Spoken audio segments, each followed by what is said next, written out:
Bismillahirrahmanirrahim. Assalamualaikum warahmatullahi wabarakatuh. Waalaikumsalam warahmatullahi wabarakatuh. Alhamdulillah, alhamdulillahirabbil alamin, wa bihi nasta'inu ala umuri dunya waddin.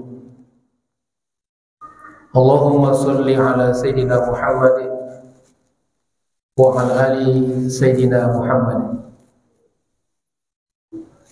Subhanaka la ilma lana illa ma 'allamtana innaka antal alimul hakim. Allahumma 'allimna ma yanfa'una wanfa'na bima 'allamtana. Rabbana zidna ilman warzuqna fahma. Allahumma ij'alna sabura waj'alna syakura waj'alna fi a'yunina saghira wa fi a'yunin nasi kabira. Allahumma lakal hamdu wa ilaikal mushtaka wa antal musta'an wa la hawla wa la quwwata illa billahil aliyyil azim. Rabbi shrah li sadri wa yassir li amri wa hlul 'uqdatam min lisani yafqahu qawli, amma ba'd. Ma'asyiral muslimin wal muslimat rahimakumullah,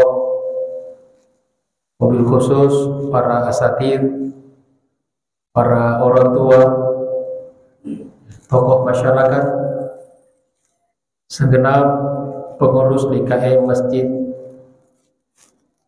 Baitur Rahman,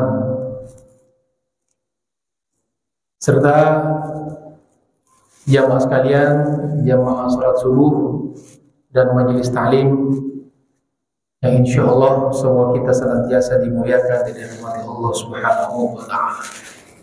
Apa kabar semuanya? Sehat ya? Alhamdulillah. Setelah kita sholat subuh berjamaah, kita tidak membiarkan speedometer pahala kita berhenti berputar.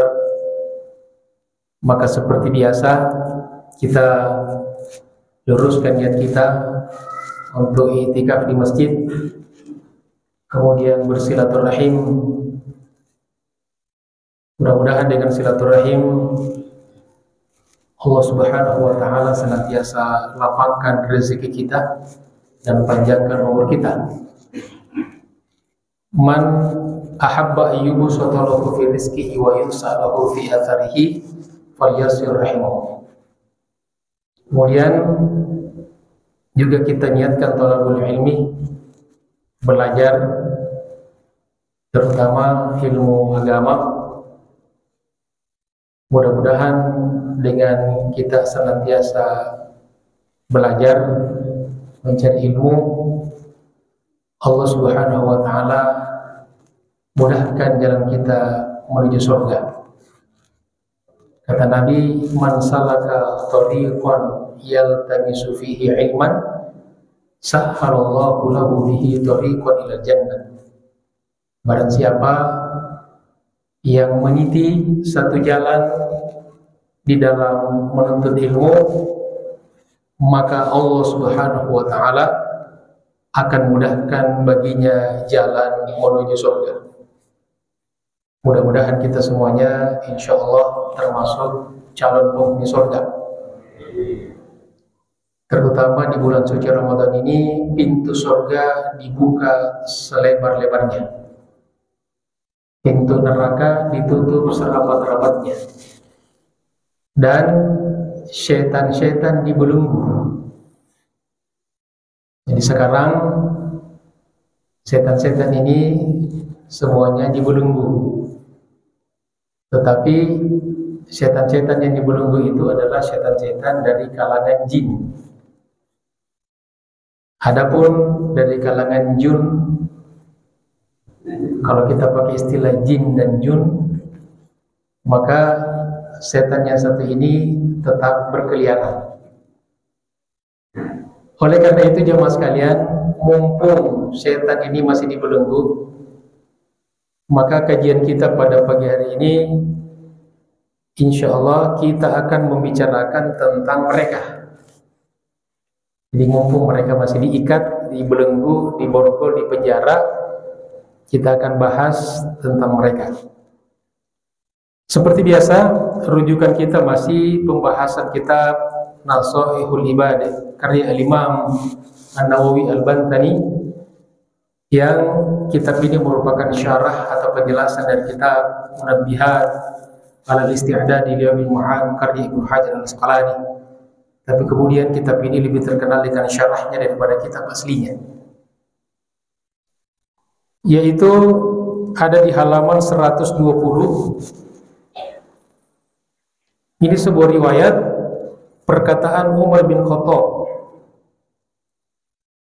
Seperti biasa kita baca dulu, kemudian setelah itu kita jelaskan. Bismillahirrahmanirrahim. Qala al-muallif rahimahullah. Qala Umar radhiyallahu anhu. Inna dzurriyyata syaitan tis'atun zalitun wa wathin wa laqus wa awan wa haffaf wa murrah wa masud wa dasim wa walhan.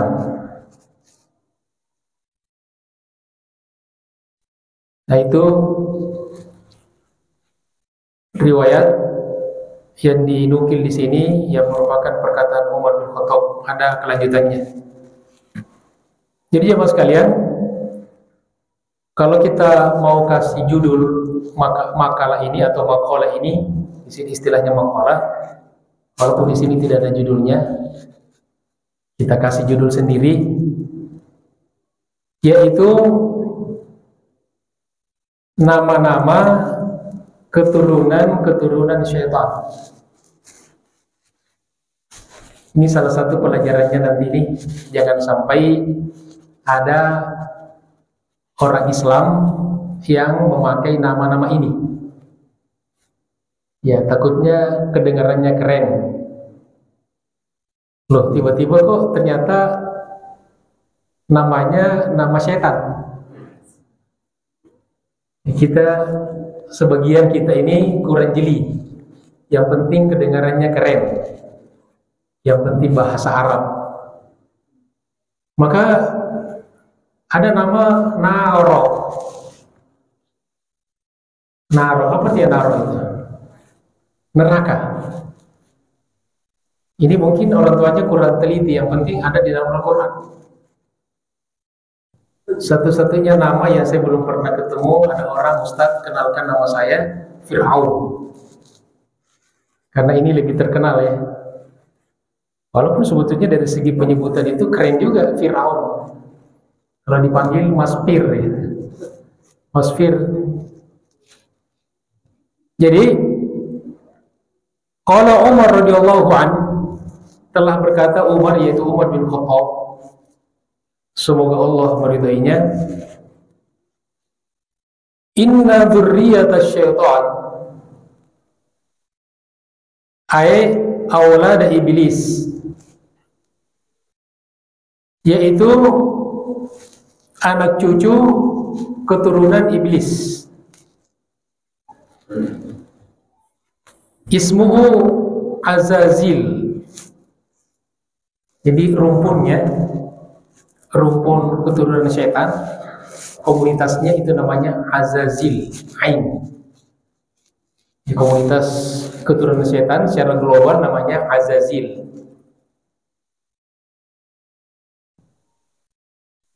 Tis'atun terdiri dari 9 kelompok. Tis'ah. Jadi globalnya Azazil, kemudian dikelompokkan ke dalam 9 kelompok. 9 golongan. Yang pertama namanya zalitun. Coba dicek nama temannya, ada nggak yang sama? Zalitun, bukan zaitun ya. Zalitun. Kemudian yang kedua wathin.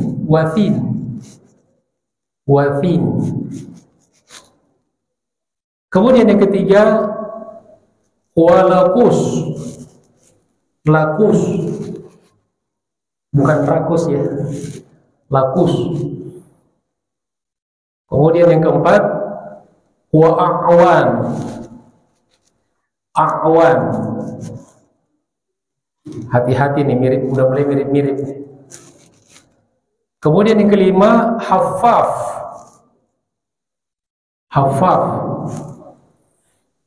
Kemudian keenam murroh. Ini nama-nama jahiliyah ada nih, murroh. Kemudian ketujuh masud tok. Kemudian kedelapan dasim. Ada ya?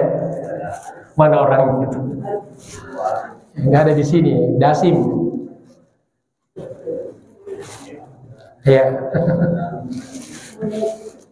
Kemudian yang ke-9 walhan. Ini yang sudah belajar, jangan lagi sampai ada anak cucu kita dinamakan dengan nama-nama ini. Jadi itu 9. Jadi Azazil, ya, Zalitun, Zalitun, Zailam, ya, ta, waw, nun, Zalitun.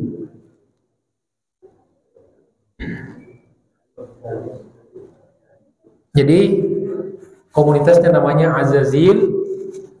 Kemudian Azazil ini dibagi ke dalam 9 kelompok, 9 golongan. Masing-masing ada tugasnya nanti. Lalu lanjut kata Umar, fa amma zalitun. Adapun kelompok zalitun, fahuwa sahibul aswaq. Ini golongan setan ya, yang khusus ditugasi di pasar-pasar. Setan di pasar-pasar. Fayansubu fiha rayatahu. Mereka menancapkan benderanya di pasar. Jadi setan spesialisasinya di pasar.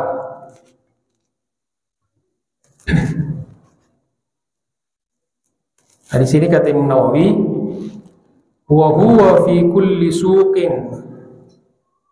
Ada di setiap pasar, mall, ya, tempat belanja. Yang sekarang ini sudah ada di setiap tempat.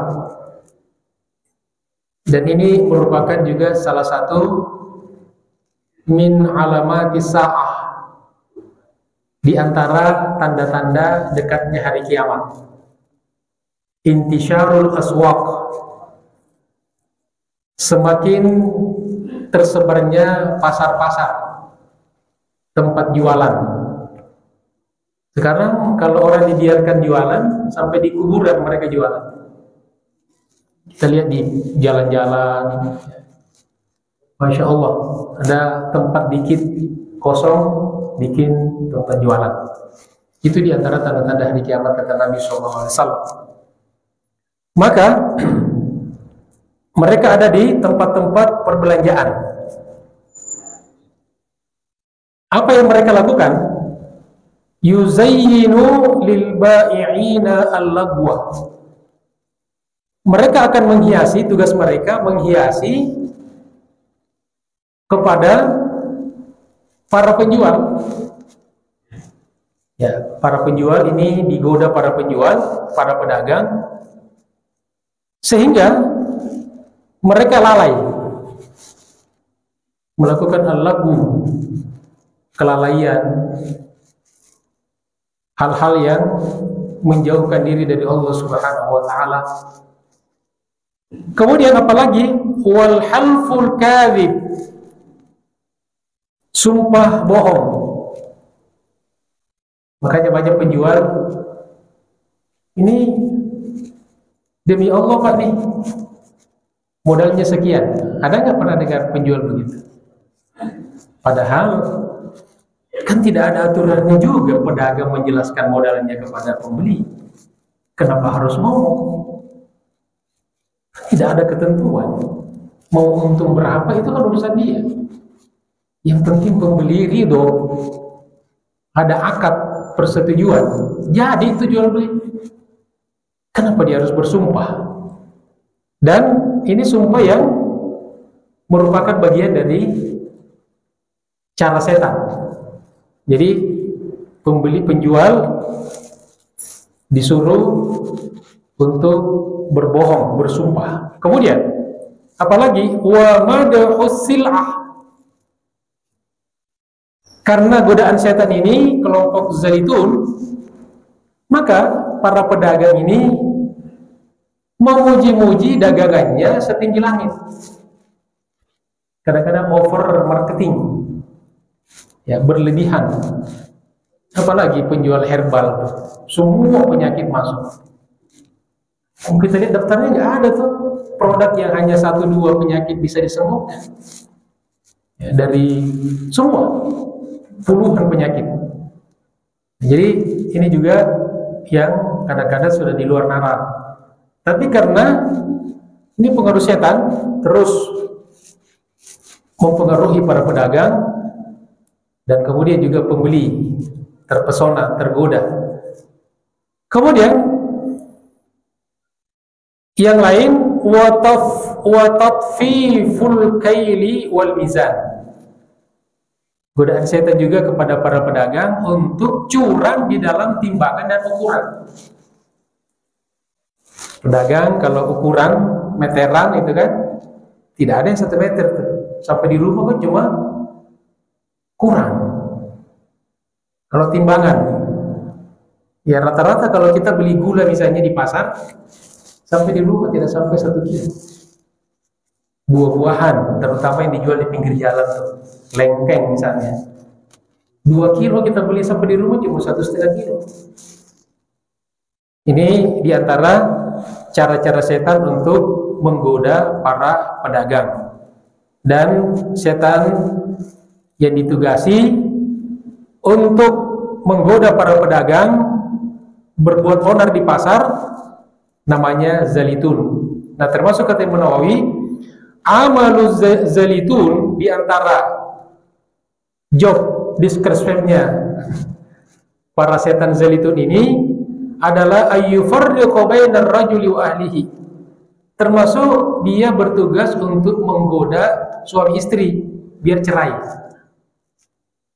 Ada suami istri sering ribut, dan biasanya ribut ini dipicu dari belanja, iya kan?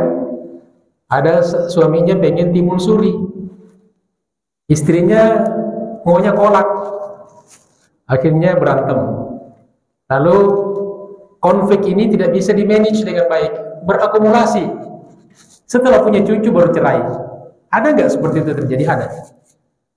Bahkan kita lihat, Masya Allah, sampai di tanah suci. Saya kalau ngisi manasik haji, umroh, selalu saya katakan hati-hati suami istri. Kadang-kadang ada, jadi yang kita dengar ceritanya cuma nikah di tanah suci. Ada juga yang terjadi cerai di tanah suci. Jadi makanya kalau ada masalah, kita selesaikan, kembalikan kepada Allah, minta kepada Allah diselesaikan, jangan dipendam. Karena kadang-kadang bisa berakumulasi, ditahan, lama-lama meledak. Nah, apalagi memang ada setan yang ditugasi untuk menggarap ya bidang ini nih. Ada suami istri ribut, nah itu godaannya adalah dari syaitan namanya zalitun. Nah makanya di bulan Ramadan ini zalitun dibelenggu, makanya suami istri rada adem nih. Nanti katanya setelah Idul Fitri ya kita lanjut lagi. Nauzubillahi min zalik. Jamaah sekalian, kemudian wa amma wathin. Yang kedua, adapun setan kelompok wathin, apa tugasnya? Fahuwa sahibul musibat. Mereka yang ditugaskan untuk menghandle masalah-masalah musibah. Di sini pintu masuknya setan ke dalam manusia ketika manusia tertimpa satu musibah. Di situ setan bermain tuh. Ya. Namanya syaitanul musibah. Setan yang spesialis untuk menggoda manusia ketika tertimpa musibah. Maka apa yang dilakukan? Fahuwa yuzayyinul siyah. Di antaranya setan ini bertugas untuk menghiasi agar orang yang tertimpa musibah itu meratap. Ada orang kematian, lalu ya sedih itu manusiawi ya. Tapi kemudian melebihi daripada yang semestinya. Ada yang teriak, ada yang meratap. Dan ini dilarang ya, karena ini adalah kebiasaan orang-orang jahiliyah. Tetapi syaitan ini selalu menggoda manusia agar kebiasaan-kebiasaan jahiliyah ini dipertahankan. Jadi pertama tugasnya kalau ada orang kena musibah, apakah kematian, atau kerugian, atau gagal nyalek, nah ini musibah juga nih. Maka tersebar di video-video di YouTube ya, di medsos. Ada yang telanjang, ada yang gantung diri di pohon toge, ya, ada yang loncat dari gedung tinggi, ada yang minum racun, ya. Jadi tugas setan ini agar manusia yang kena musibah itu putus asa. Padahal salah satu tujuan musibah itu, hikmah baiknya adalah kita sedang diuji ketahanan sabar kita. Karena hidup ini bukan hanya kita disuruh syukur, tapi juga sabar. Sabar diantaranya ketika kita menghadapi musibah. Nah, setan masuk di pintu itu. Kemudian, walatmul khudud. Latmul khudud ini kebiasaan orang-orang jahiliyah kalau kena musibah itu memukul-mukul pipi. Memukul-mukul pipi atau memukul-mukul tubuh. Dan ini banyak dikembangkan di kalangan orang-orang Syiah. Orang-orang Syiah itu kalau di hari kebesaran mereka atau di perayaan-perayaan agama mereka ada ritual memukul-mukul tubuh. Ya, dari alat yang ringan sampai alat yang paling ekstrim. Misalnya pakai pisau. Sampai tidak jarang dari mereka meninggal. Ya. Kemudian hal-hal menggoda manusia agar manusia itu ketika ditimpa musibah bukannya mendapatkan pahala, tapi justru mendapatkan dosa. Setan itu tidak mau kita beruntung. Jadi sudah rugi dapat musibah, rugi karena melakukan hal-hal yang tidak disukai Allah Subhanahu wa ta'ala. Ini siapa tugas setan ini? Siapa namanya? Wathin. Ya. Wa fa ya nun. Wathin. Kemudian jamaah sekalian dirahmati Allah Subhanahu wa ta'ala, yang ketiga, wa amma a'wan. Setan a'wan, alif ain waw alif nun, a'wan. Fahuwa sahibus sultan. Setan yang spesialis untuk menggoda para penguasa. Ya, para pemimpin, para pejabat nih, ya, termasuk digoda agar nyaman di kursinya. Kalau sudah duduk di kursi kekuasaan, ini nyaman terus nih, nggak mau orang turun. Ya, selama dia bisa, misalnya anggota DPR, kalau sudah ngerasain 1 periode, pengen 2 periode, pengen 3 periode, bahkan kalau bisa seumur hidup. Makanya ada anggota DPR sampai sudah stroke berkali-kali masih nyala juga. Karena ini setan yang menggoda ini. Nikmat, enak tuh, duduk di kursi kekuasaan enak, dilayanin semuanya gratis, duit banyak, akses kepada manusia gampang. Ya, maka di situ masuk pintu setan. Jadi ini menggoda. Maka ketika pemimpin sudah tergoda dengan setan, maka demi mempertahankan kursi jabatannya, maka dia sampai menghalalkan segala cara, termasuk kecurangan. Sekarang kan masif itu ya. Ya, yang 300 jadi 300.000. Itu pengaruh setan itu. Ya, setan. Makanya di bulan Ramadan ini rada yang setan jinnya istirahat, setan manusianya yang handle semuanya. Korupsi, ya. Korupsi para pejabat, Masya Allah, luar biasa. Ini tidak terlepas daripada godaan syaitan namanya A'wan. Kemudian yang keempat, jamaah sekalian dirahmati Allah Subhanahu wa taala, wa amma haffaf. Haffaf. Ha ya. Ha bukan ha.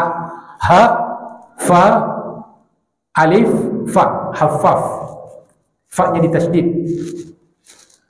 Fa huwa sahibus syarab. Syaitan yang ditugaskan khusus untuk menggoda manusia untuk minum khamar,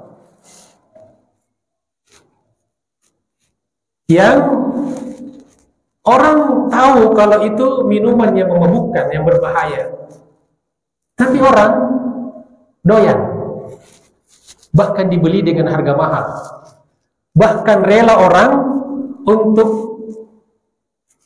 bepergian jauh demi untuk mendapatkan minuman yang dia sukai. Kalau ini kan sudah di luar nalar. Nah, di sini masuk pintu syaitan. Dihiasilah bagaimana manusia tergoda. Termasuk botolnya dipercantik. Coba kalau minuman keras dari luar negeri kan, cantik, indah, menarik, sehingga orang koleksi botolnya. Saya pernah ke rumah seseorang, loh banyak banget botol gitu. Ustaz, ini botol-botol dari luar negeri nih. Loh kok itu apa? Katanya ini bekas minuman keras. Waduh, saya tidak lanjut nanya lagi, takut tersinggung gitu kan. Saya tidak tanya dia, apakah bapak dulu minum isinya. Tapi kan tidak mungkin beli botolnya doang kan. Tapi kan kita husnudzon. Mungkin dikasih orangnya yang minum isinya orang lain, dia dikasih botolnya kan bisa jadi. Lalu mungkin orang itu karena sudah ngaji, dia nanya, Ustadz, apa hukumnya mengoleksi botol minuman keras? Saya bilang tidak boleh. Dalilnya mana? Saya bilang dalilnya, dulu ketika turun pengharaman minuman keras yang finalnya, kan tiga ayat itu turun secara berangsur tentang minuman keras. Setelah finalisasinya, ya, kata Anas bin Malik yang meriwayatkan hadis itu, ketika itu maka semua sahabat yang ada di Madinah serta merta membuang semua minuman keras yang mereka simpan di rumah, stok ya yang mereka simpan di rumah, karena ini minuman kegemaran orang-orang Arab ketika itu. Makanya ada yang sampai sholat lupa bacaannya. Makanya turun larangan, la taqrabus as-salata, jangan dekati sholat wa antum sukara, ketika kamu mabuk. Muter-muter ayatnya itu nggak kelar-kelar karena mabuk tuh. Kalau kita ada imam muter-muter ayatnya nggak kelar, bukan karena mabuk, karena lupa, karena nekat jadi imam, tidak persiapan. Ya, jadi kata Anas bin Malik, serta merta sahabat mengambil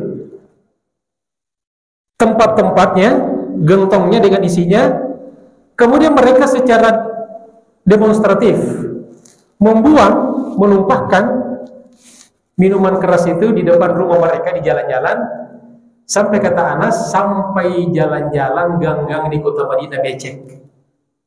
Artinya banyak sekali ya. Jadi rata-rata mereka stokis nih, karena tidak diharamkan kan minuman biasa kayak kita nyimpan minuman di rumah kita. Lalu tidak sampai sekedar membuang isinya, tapi menghancurkan tempat-tempatnya. Lalu kata ulama mengomentari kenapa mereka hancurkan tempat-tempatnya.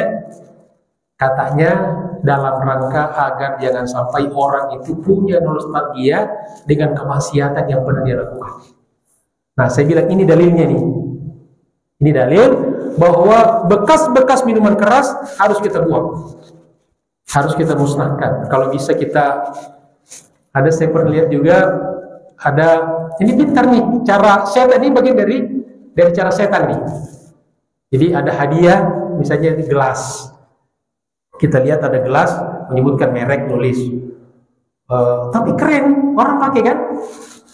Nah, saya pernah di salah satu keluarga itu udah terlanjur banyak tuh gelasnya, udah bir apa gitu ya. Ini gimana caranya nih, kalau dibuang kan dipecahkan sayang. Ya juga ya.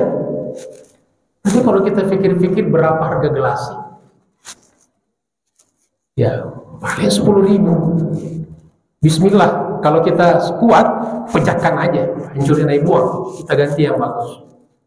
Sehingga tidak ada lagi nostalgia. Kita ingat nih, ini kan promosi setan nih. Walaupun kita nggak minum, tapi paling tidak kata setan, saya sudah sukses karena merek minuman keras ada di rumah. Kita pakai minum, tidak berkah. Atau ada juga yang pintar tuh di apa? Di laser tuh, di korek hilang. Bagus tuh. Ya, kalau tidak bisa dimusnahkan, bisa diakal-akali di apa, atau dilapisi atau gimana gitu ya. Jamaah sekalian, kemudian lanjut yang kelima, wa amma murrah. Golongan yang kelima yaitu murrah, mim, ra, tasdid, ta marbutoh, murrah. Fahuwa sahibul mazamir. Ini setan yang ditugasi khusus untuk yang berkaitan dengan musik. Nah, ini musik-musik, biar orang sesat melalui musik, seni. Ya, kalau Yusuf Qaradawi dalam Fiqhul Musiqah, kesimpulannya beliau mengatakan bahwa bermusik itu bernyanyi sama dengan bicara. Kalau isinya baik, maka baik. Kalau isinya buruk, buruk. Ya. Jadi bagaimana setan itu menggoda, menginspirasi para pengarang lagu, para penyanyi, para pemusik, agar musik ini membuat orang semakin jauh dari Allah. Kan ada juga lagu-lagu nyanyian kalau kita dengar atau kita nyanyikan itu, hati kita jadi lembut. Itu bagus tuh. Nabi juga dulu punya para penyair, seniman. Ya, nyanyi di lagu-lagu syair-syair gitu kan, kemudian dikembangkan oleh para seniman Islam. Nah, di sini namanya setannya murrah, yang khusus menggoda orang-orang untuk jauh dari Allah melalui lagu-lagu, melalui musik dan sebagainya. Kemudian yang berikutnya, wa amma laqus. Yang keenam, lam, qaf, waw, sin, laqus. Fahuwa sahibul majus. Syaitan yang khusus ditugasi untuk menggoda para penyembah api, majusi. Orang-orang yang melakukan kemusyrikan, menyembah api, menyembah pohon, menyembah matahari, menyembah sapi, menyembah pohon. Masih ada nggak sekarang? Masih. Di era modern ini masih ada. Kalau kita kampung-kampung masih ada orang naro-naro sajen di pohon. Lalu mereka melakukan ritual di bawah pohon itu. Ditanya kenapa? Ini ngasih makan mbah yang punya pohon ini. Ya, padahal anaknya sendiri nggak dikasih makan. Mbahnya dikasih ayam bakar. Anak di rumah makan tempe. Jadi yang bergizi ini mbah penjaga pohon. Ini bagian dari cara-cara setan menggoda manusia agar menyembah selain Allah. Ada yang menyembah, datang, termasuk nih yang datang ke para dukun-dukun, ya tukang-tukang sihir. Ini setan yang bertugas menggoda, namanya lakus dan sebagainya. Kemudian berikutnya yang ketujuh, wa amma masuk mim sin waw ta fahuwa sahibul akhbar yulqiha fi afwahin nas. Syaitan yang ditugasi khusus untuk berita-berita. Nah, ini info-info. Ini ada setannya juga ini. Jadi setan ini bekerja, manajemennya luar biasa, Pak. Sementara kita nggak ada manajemen melawan setan, kan? Setan bekerja, pembagian tugasnya luar biasa. Kalau kita kan rata-rata pengen jadi ketua semua. Jadi setan yang ditugasi untuk berita, media-media. Nah, kita lihat media-media kita sekarang, media-media membela Islam atau justru sebaliknya. Karena media kita sekarang dikuasai oleh media-media setan, godaan setan. Ya, TV kalau kita lihat, medsos. Untung ada kelebihannya sekarang di era medsos, semua kita bisa buat konten sendiri. Dulu ketika dominasi TV-TV mainstream, kita nggak bisa berbuat apa-apa. Mereka yang buat semuanya. Makanya dulu ketika belum ada medsos, masyarakat bisa diarahkan opininya dalam suatu opini sesuai keinginan yang punya media. Sekarang nggak bisa lagi karena orang bisa membuat media sendiri. Di handphone kita bisa buat konten, kita bisa rekam diri kita lalu kita sebarkan. Ya, tergantung apakah orang lihat atau enggak, apakah orang baca atau enggak. Ya, itu. Jadi ini yang menyebarkan berita agar manusia sesat dengan pemberitaan. Itu tugas setan nih. Agar orang membuat konten-konten yang merusak Islam, yang menyebarkan akhlak yang tercela, menghina ulama, mengadu domba kaum muslimin. Ini tugas setan nih. Kita diadu domba nih oleh media. Yang yalqaha fi afwahin nas. Lalu mereka sebarkan di mulut-mulut manusia, dibicarakan.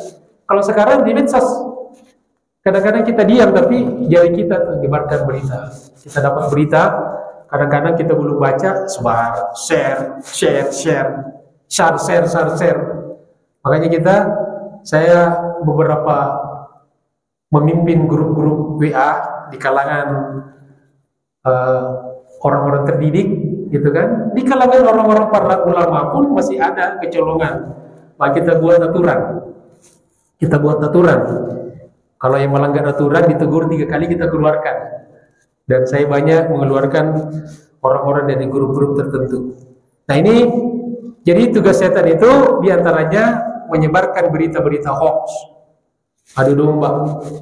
Makanya Bapak Ibu sekalian, kalau di grup kita nih, di WA kita ada berita yang tidak bermanfaat, langsung hapus saja. Jangan habiskan waktu kita membaca, atau kita sebarkan, atau kita perdebatkan. Hapus. Kalau ada bermanfaat, ambil. Nggak masuk akal, hapus saja. Jangan habiskan waktu kita dengan hal-hal yang tidak bermanfaat. Nah, jamaah sekalian, kemudian yang ke-8, wa ammad dasim.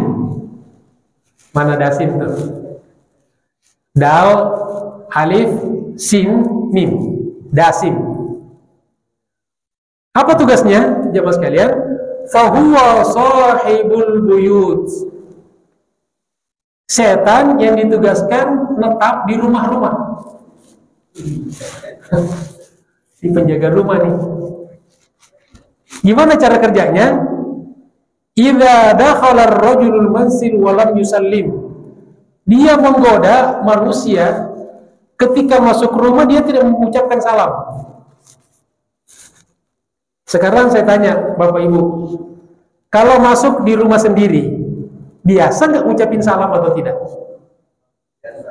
Ya, kalau jemaah Masjid Baitur Rahman ini sudah biasa. Tapi sering saya dapatkan, ya kadang-kadang kalau katanya kan ngapain kita ngucapin salam di rumah sendiri? Padahal ada sunnahnya kan, ada ajarannya. Kalau ke rumah orang, ya jelas, Assalamualaikum. Dan nada salamnya tergantung apa kebutuhannya. Ya kalau orang minta-minta kan beda itu nadanya tuh. Ya, Assalamualaikum. Atau salamnya yang mau minjam duit itu beda. Atau yang datang bertamu bawa hadiah, beda itu salamnya. Jadi ini setan memainkan nih salam-salam nih. Yang paling banyak adalah ketika menghalang-halangi manusia masuk di rumah sendiri tidak mengucapkan salam. Apa salamnya kalau kita masuk di rumah kita sendiri? Assalamualaikum atau assalamualaika wa ala ibadillahis sholihin. Assalamualaika wa ala ibadillahis sholihin. Atau boleh juga assalamualaikum.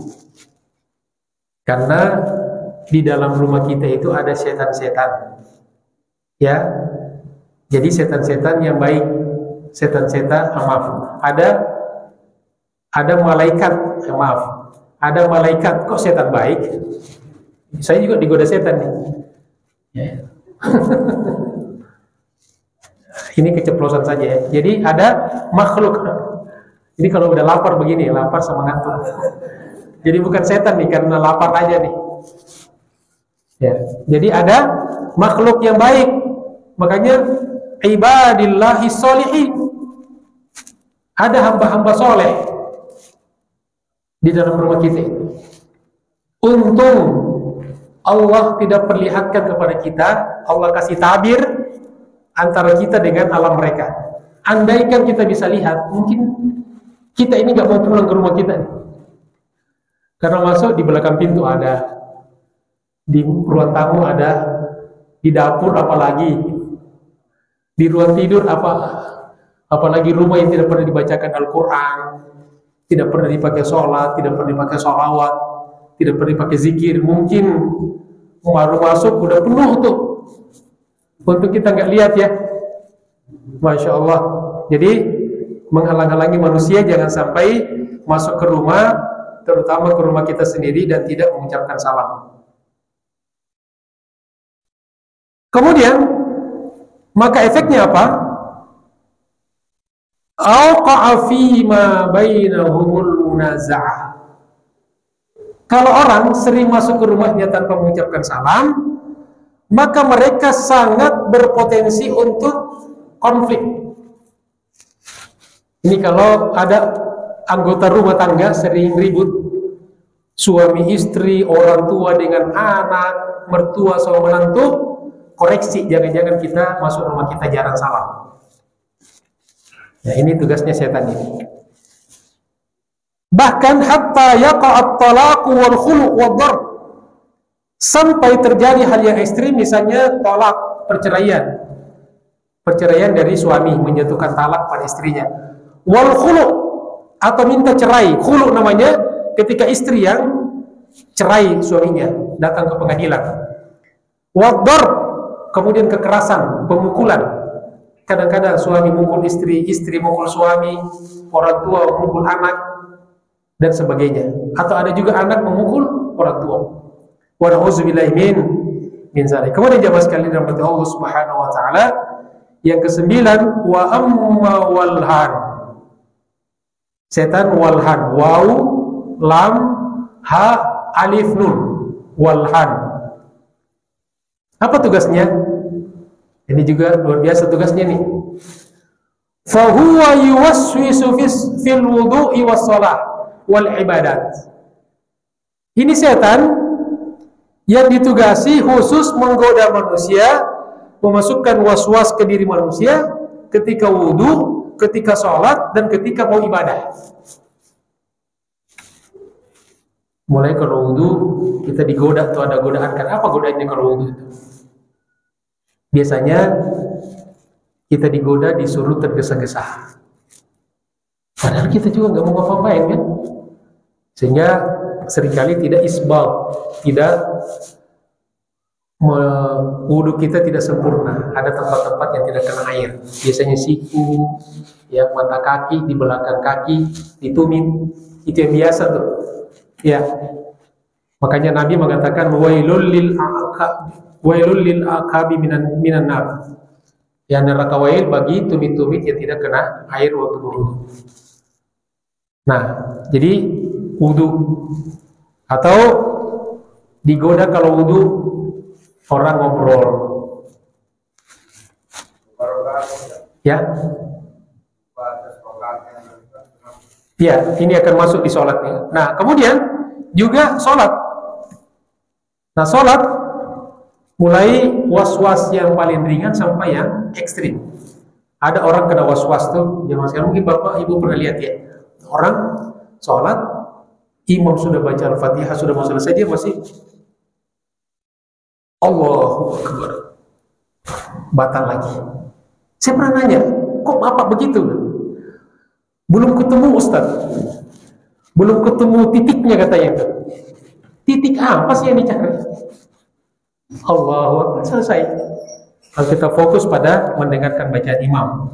Kalau sholat sendiri kita fokus merenungi apa yang kita baca, gerakan kita bacaannya. Jadi termasuk was-was, kadang-kadang lupa. Ini berapa rakaat nih? Terutama kalau kita sholat sendiri. Makanya ini salah satu manfaat sholat berjamaah. Sholat berjamaah. Imam, ini tugas imam nih. Ya.